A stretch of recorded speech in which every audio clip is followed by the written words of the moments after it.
संभवभीतिभेदनं सुखसम्पत्करुणानिकेतनं व्रतदानतपः क्रियाफलं सहजानन्दगुरुं भजे सदा करुणामयचारुलोचनं शरणागतनातिवोचनं पतितोद्धरणाय तत्परं सहजानन्दगुरुं भजे सदा। श्री अक्षरधामनाधिपति श्री स्वामिनारायण बापा भगवते नमो नमः। सद्गुरु श्री नमो नमः। श्री स्वामिनारायण गादी आदि आचार्य प्रवर धर्म धुरंधर सनातन धर्म सम्राट परम कल्याणकारी जीवन प्राण स्वामी बापा भगवते नमो नमः। स्वामीनारायण हरे।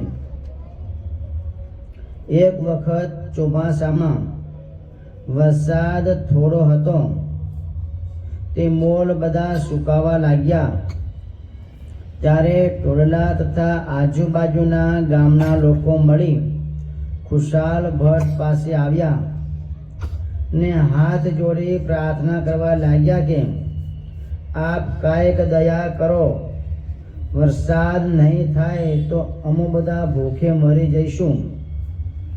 ત્યારે ખુશાલ ભટ્ટ કહે કે એ તો ભગવાનની ઈચ્છા હોય તેમ બધું થાય છે, માટે આપણે ભગવાનનું ભજન કરો, તે રાજી થઈ બધું જ સારું કરશે।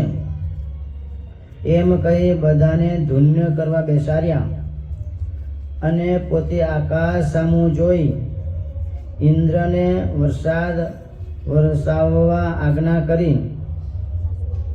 થોડી વારમાં તો આકાશમાં ઘનઘોર વાદળા ચડી આવ્યા અને ગાજવીજ તથા કડાકા સાથે મોટા મોટા ફોરા વરસાદ વરસવા લાગ્યો। થોડી વારમાં તો નદીઓમાં ભારે પૂર આવ્યા અને તળાવો બધા ભરાઈ ગયા।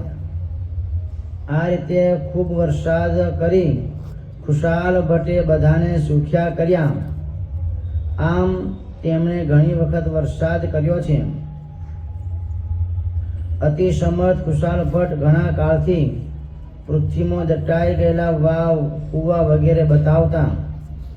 વળી કેટલાક કૃપાળ લોભિયા માણસોના પૂર્વે પૃથ્વીમાં ધન દાટેલા રહી ગયેલા હોય તે સુપાત્ર માણસોને બતાવતા અને સારા કામમાં તે ધન વપરાવી નાખતા। કેટલાકને ભૂત ભવિષ્યની યથાશક્તિ હકીકત પણ કહેતા। એવી રીતે 14મી વાર્તા સંપૂર્ણ થઈ।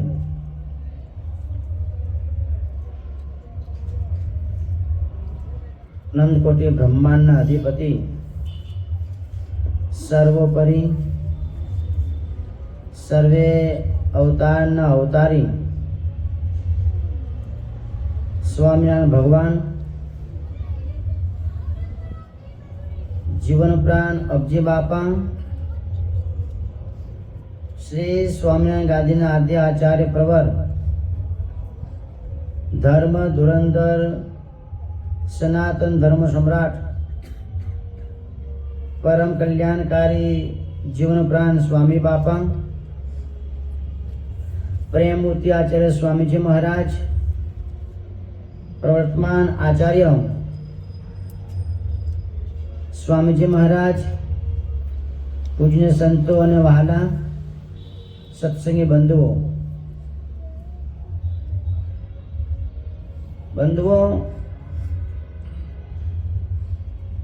આપણે બધાએ જાણીએ છીએ કે હમણાં બધાએ આપણે શિક્ષાપત્રી દ્વિશતાબ્દી મહોત્સવ આપણે બધાએ ઉજવ્યો। બહુ સમયો ધમાકેદાર બધાએ મોજો માણી। બધા ભક્તોએ લાભ લીધો હતો ને ભાઈઓ? બધાને મજા આવી હતી ને? કારણ કે મજા તો આવે ને સમયો ભગવાનનો છે. સમયો કરનાર કોણ છે? ભગવાન છે. આપણે બધાએ એનો લાભ લેવાનો છે. જેમ દહીં હોય, દહીંને બહુ વલોવીએ, શું આવે ભાઈ? વિપુલભાઈ, માખણ આવે. તેમ 350 થી ઉપરાંત શાસ્ત્રો નો સાર કાઢી અને ભગવાને શિક્ષાપત્રી લખી. શિક્ષાપત્રીમાં ફક્ત 212 શ્લોક છે.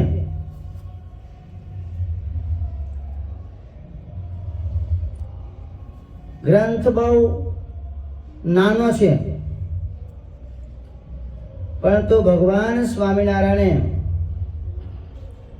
બધા શાસ્ત્રોનો નિચોડ કાઢી અને એ નાના ગ્રંથની અંદર મૂક્યો છે, પૂર્યો છે. એટલે ભગવાને ગાગરમાં સાગર સમાવ્યો. ભગવાન સ્વામિનારાયણ સ્થાપિતા સ્વામિનારાયણ સંપ્રદાય એમાં આ શિક્ષાપત્રી એ ભાઈ સર્વોપરી અને સર્વમાન્ય ગ્રંથ છે. આ શિક્ષાપત્રી ભગવાને જે આપણ બધાને આપી છે, શિક્ષાપત્રી ફક્ત સ્વામિનારાયણ સંપ્રદાય માટે નથી. આ શિક્ષાપત્રી બધા જીવો માટે છે. શિક્ષાપત્રી કેવી છે ભાઈ? સર્વ જીવ હિતાવહ, બધા જીવોનું હિત કરનારી આ શિક્ષાપત્રી ભગવાને આપણને આપી. ભગવાન સ્વામીએ કીધું કે આ શિક્ષાપત્રીનું જે કોઈ પણ મનુષ્ય પાલન કરે એ વ્યક્તિ આ લોકમાં અને પરલોકમાં સુખી ને સુખી. જે આ શિક્ષાપત્રીનું પાલન ન કરે એ આ લોકમાં અને પરલોકમાં દુખી થાય. ભગવાન સ્વામી કહે છે વચનામૃતની અંદર કે જેટલી અમારી આજ્ઞા પાળો એટલું સુખ, અને જેટલી અમારી આજ્ઞા લોકો એટલું દુઃખ. હવે આપણે સુખી થવું છે કે દુઃખી થવું છે આપણા હાથમાં છે.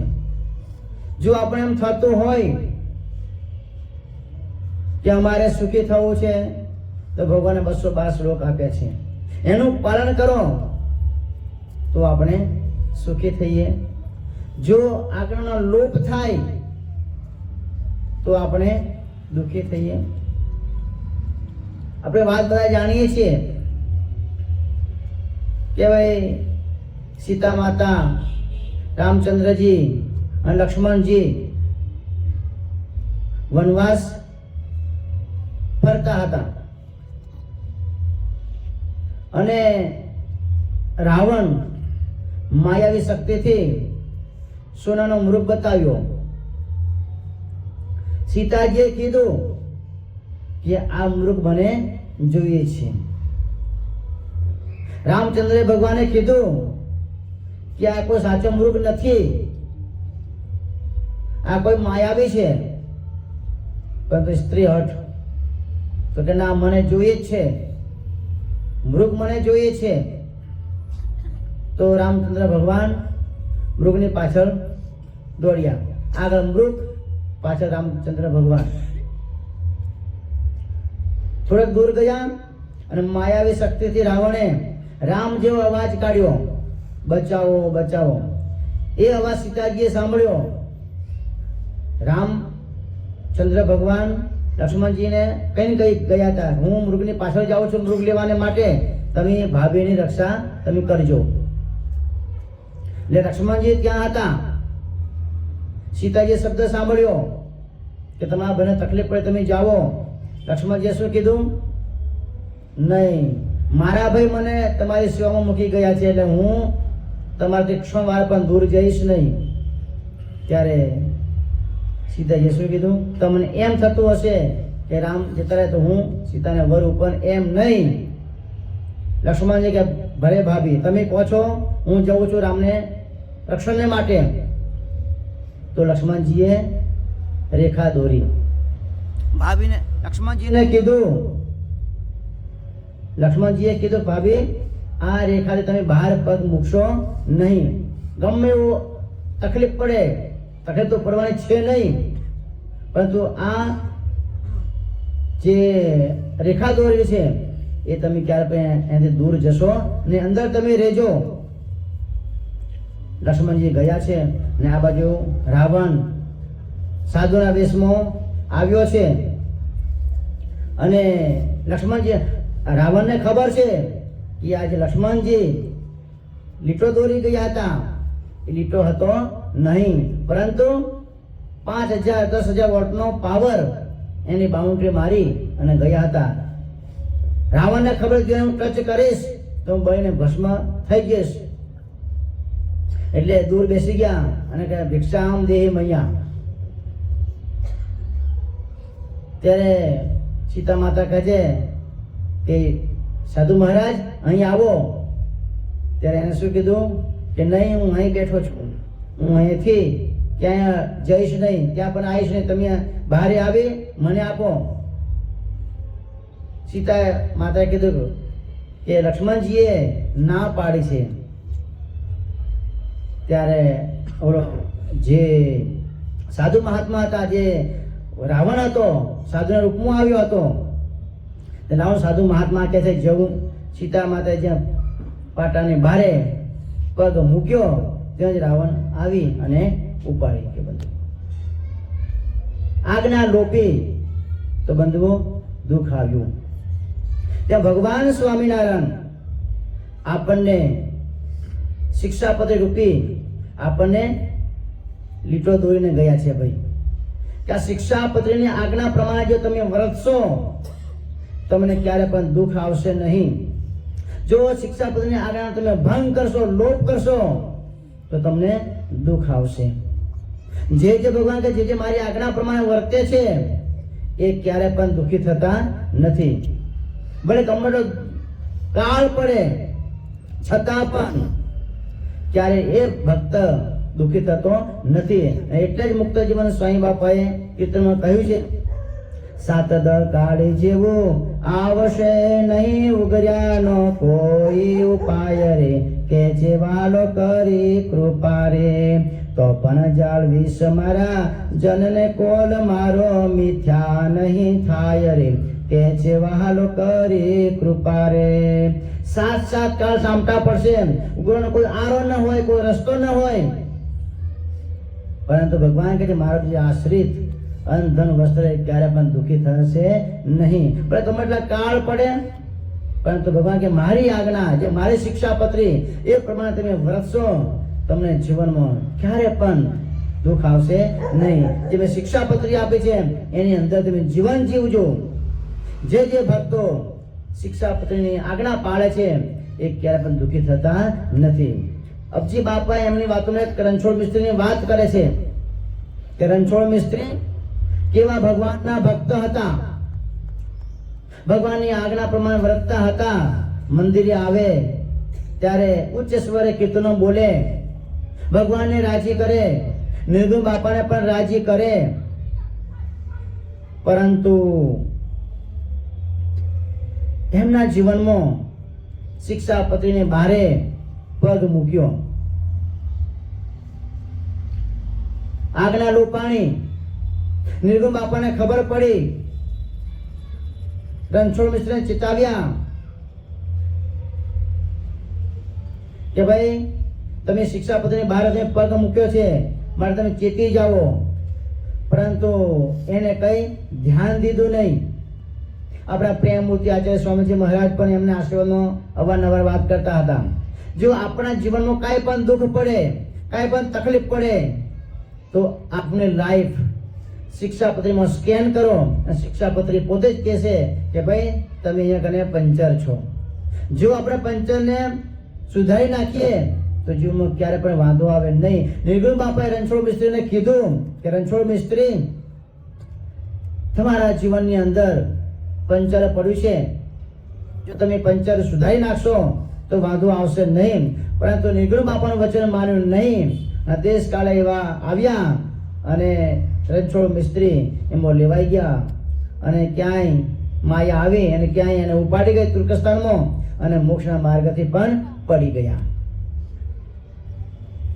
એટલે બંધુઓ, આપણને જીવનનો જે સાચો રાહ ચીધવાને માટે ભગવાન અને ભગવાનના સત પુરુષો પણ અવારનવાર આપણા ટોકતા હોય છે, છતાં પણ આપણે એમની આજ્ઞા, એમના વાક્યો, એમના શબ્દો આપણે માઇન્ડ ઉપર લેતા નથી અને આપણે આપણી બુદ્ધિ લડાવીએ અને આપણે જાતે ખાઈમાં પડીએ છીએ બંધુઓ.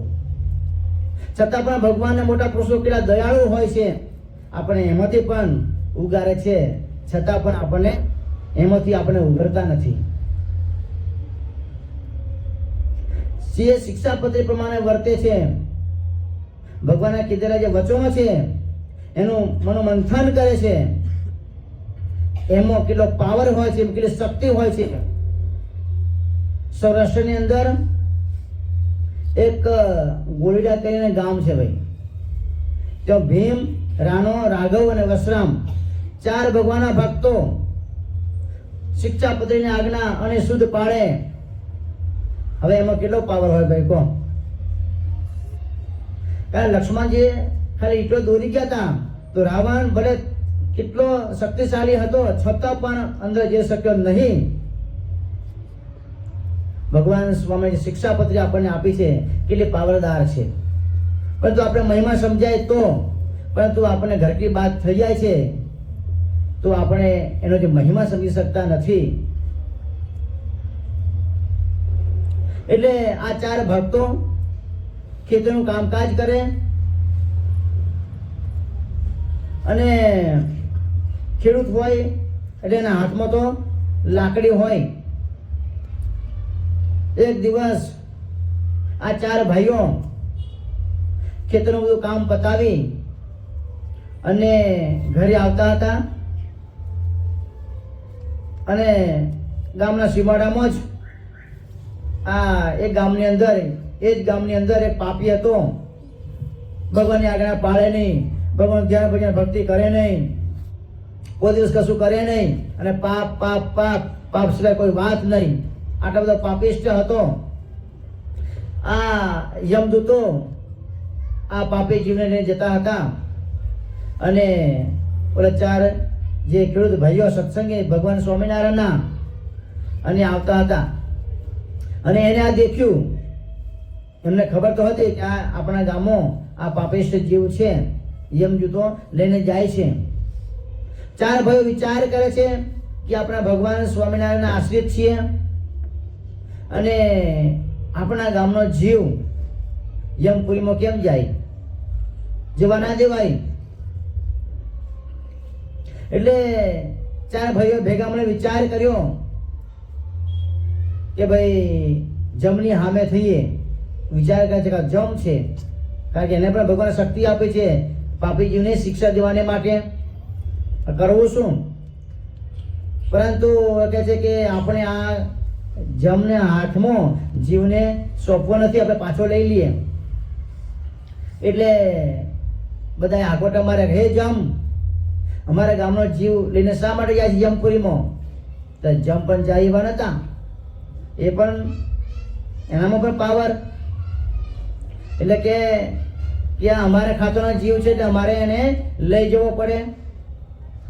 જો તમારે કોઈ સત્સંગી હોય અને એને લઈ જતો હોય તો તમે મને કહો, હું તો એને, તમારા જે ભક્ત હોય છે એને તો હું અડતો પણ નથી.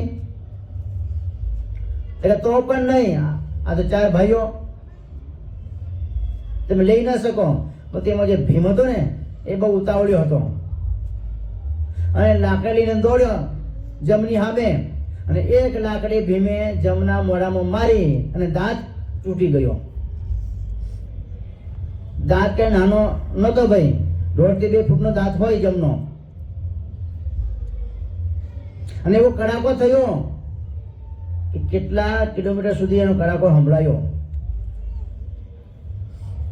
જેમ બધા વિચાર કરે છે કે ફક્ત તે એક જ લાકડી આવી છે, 3 હજુ પાછળ પેન્ટિંગમાં પડ્યા છે. જો 3 તૂટી પડશે આપણી ઉપર તો આપણે કરશું શું? એટલે જીવને મૂકી અને ચાલ્યા ગયા.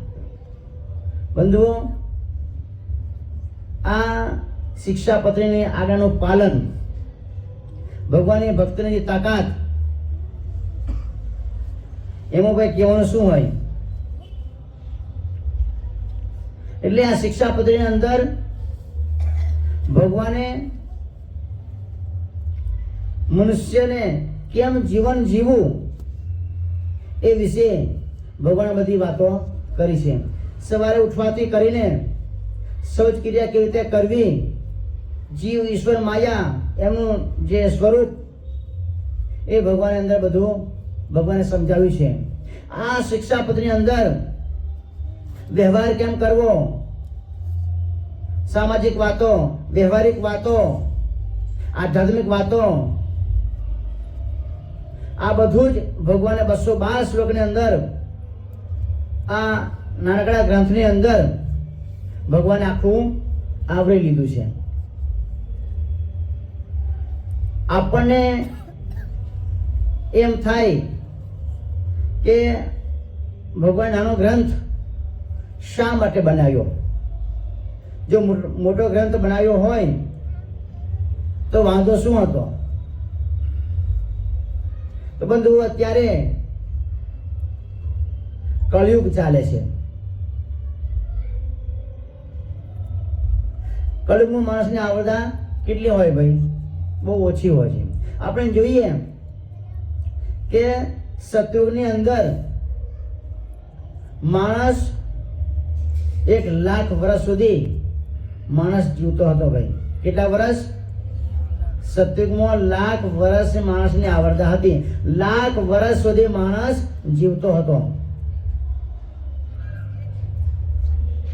જે કરવું, જ્યાં જેવું હોય, જે કરવું બધું કરી શકતો હતો. પછી કળિયુગ ગયો, આવ્યો ત્રેતાયુગ. ત્રેતાયુગ આવ્યો એટલે ભગવાન એક મીંડું ઉડાડી દીધું. એટલે કેટલા રહ્યા ભાઈ? 10,000 વર્ષ રહ્યા. એટલે ત્રેતાયુગની અંદર માણસ 10,000 વર્ષ સુધી જીવતો હતો. એ જ્યાં ફરવું હોય ત્યાં ફરે, જેટલી મોજ માણવી માણે. ત્રેતા પૂરો થયો એટલે દ્વાપર યુગ આવ્યો એટલે ભગવાને બીજું મીંડું ઉડાડી દીધું. એટલે કેટલા રહ્યા ભાઈ ધુલા? 1,000 વર્ષ રહ્યા. 1,000 વર્ષ સુધી માણસ જીવતો હતો. પછી દ્વાપર પૂરો થવા આવ્યો અને આવ્યો કળિયુગ. એટલે ભગવાને બીજું મીંડું ઉડાડી દીધું ભાઈ. કેટલા બચ્યા? 100. કળિયુગમાં માણસની આવરદા 100 વર્ષ કાલે કહેવાય છે. 100 વર્ષ ફક્ત કહેવાય છે, પરંતુ માણસ 60-70 વર્ષની અંદર ઉકલી જતો હોય છે, વિકેટ પડી જતી હોય છે.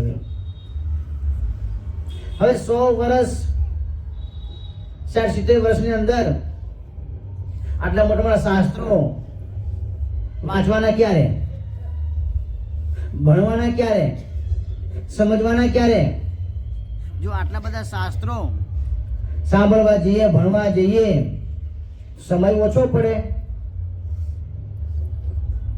એટલે ભગવાન સ્વામિનારાયણ આપણે પર દયા કરી, કૃપા કરી અને બધા શાસ્ત્રોનો સાર કાઢી અને 212 શ્લોક ભગવાને આપ્યા. આટલું શાસ્ત્ર તમે વાંચો ને બધા શાસ્ત્રો તમે વાંચી લીધા, સમજી લીધા, વિચારી લીધા. એટલે ભગવાન સ્વામીને આપણી ઉપર ખૂબ દયા કરી છે. મુક્તાનંદ સ્વામીએ પણ આરતીમાં કહ્યું છે ને, શું કીધું છે? આ અવસર કરુણા નિધિ, કરુણા બહુ કીધી, વાલે કરુણા બહુ કીધી. મુક્તાનંદ કહે મુક્તિ, મુક્તાનંદ કહે મુક્તિ, સુગમ કરી સિદ્ધિ. જય સદગુરુ સ્વામી. ભગવાને આપણી પર કરુણા કરી છે અને મુક્તિનો માર્ગ આપણા માટે સુગમ કરી દીધો છે કૃપા કરીને. તો આપણે બધાએ શિક્ષાપત્રી પ્રમાણે આપણે વર્તવાનું છે. તો આપણા જીવનની અંદર ક્યારે પણ વાંધો આવે નહીં. અને ગઈકાલે પણ આપણા ભગવાન સ્વામિનારાયણના પ્રથમ વારસદાર કોણ?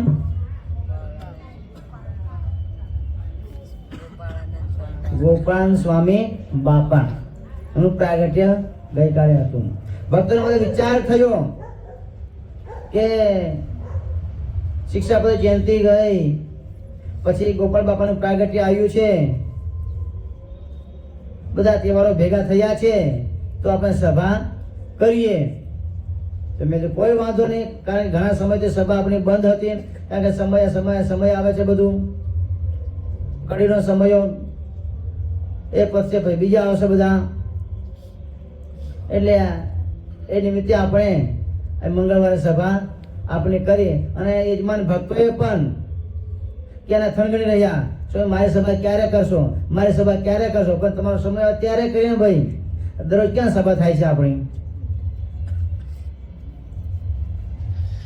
એટલે આજની સભાના જે યજમાન છે એ નરસિંહભાઈ કાછડિયા, જે મહારાજની મૂર્તિને સુખે સુખ્યા થયા, એમને 4 વર્ષ પૂરા થાય છે ભાઈ. એટલે કે એમને 4 વર્ષ પૂરા થાય છે, તો એક સભા એ નિમિત્તે રાખીએ. તો એ નિમિત્તે એક સભા રાખેલી છે. તો આપણે ભગવાન બાપા સ્વામી બાપાને પ્રેમમૂર્તિ આચાર્ય સ્વામીજી મહારાજને પ્રાર્થના કરીએ કે એ નરસિંહભાઈ કાછડિયા આપણા ખોળામાં જ છે, પરંતુ બધા પ્રાર્થના કરે છે કે નરસિંહભાઈને વધુને વધુ પોતાની મૂર્તિનું સુખ આપે. એટલે આપણે બધાએ ભેગા મળી અને પ્રાર્થના કરીએ કે નરસિંહભાઈને પણ ભગવાન બાપા સ્વામી બાપા પ્રેમમૂર્તિ આચાર્ય સ્વામીજી મહારાજ વધુને વધુ પોતાની મૂર્તિનું સુખ આપે અને એમના કુટુંબ ઉપર ભગવાન બાપા સ્વામી બાપા બધું સ્વાસ્થ્ય સારું રાખે, એવી પ્રાર્થનાઓ કરે છે. આપણે બધાએ પ્રાર્થના કરીએ. પછી આ સભાના બીજા યજમાન છે રેખાબેન મોહનભાઈ ડોડિયા. બધું એમને એક વખત છે ને અમે એની ગાડીમાં, કારણ કે ગાડી કોઈ વ્યવસ્થા આગળ લેવા માટે આવી કુલભાઈ, તે વખતે કામમાં કંઈક હતા, જે હતું એ તો આવી શક્યા નહીં. પછી મેં મોહનભાઈને ફોન માર્યો કે ભાઈ ગાડી કોઈ વ્યવસ્થા છે નહીં, અમારે રિપોર્ટ સભા કરવા જવું છે. હા સમય હું તૈયાર છું. તો સમય બહુ થઈ ગયો એનો. તે મોહનભાઈ તે વખતે કને આવ્યા હતા. ભક્તો તમારું જે એક્ટિવિટી બધું જોયું, જે તમે કાર્ય કરો છો બધું જોયું, મોહનભાઈને મજા આવી. તો અહીંથી જતી વખતે અમને મોહનભાઈએ પૂછ્યું કે બધા માણસો સારી બધી સેવા કરે છે, બધું સારું બધું કરે છે. તો મેં કીધું આ બધા ભક્તો ભેગા થઈને બધું કરે છે. મોહનભાઈને મજા આવી. પછી એમને પૂછ્યું કે સભાનો ચાર્જ શું છે? તમે ભક્ત ઈચ્છા ઉપર બધું હોય છે. તો કે આપણે એક સભા મેં તમારે કરાવી છે? તો કે હા. એમનું નામ તો ક્યાંનું લખાઈ રાખ્યું હતું, પણ મેં સમય આવશે તમને કહીશ. પરંતુ આજે મોહનભાઈ રજા હતી અને આજે સવારે મેં ફોન માર્યો મોહનભાઈને.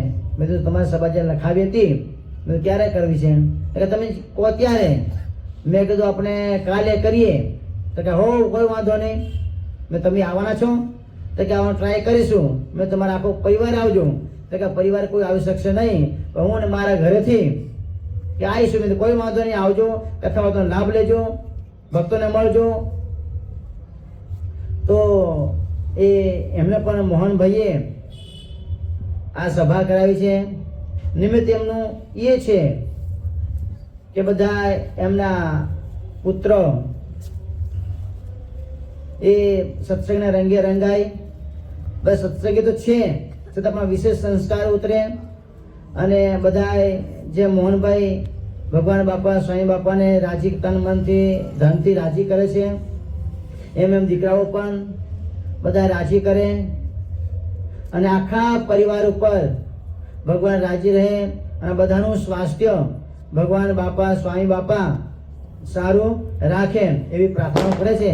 તો આપણે બધાએ ભેગા મળીને સાથે મળીને પ્રાર્થના કરીએ કે અમે જે સંકલ્પો છે, જે ઈચ્છાઓ છે, એ ભગવાન બાપા સ્વામી બાપા પૂરી કરે.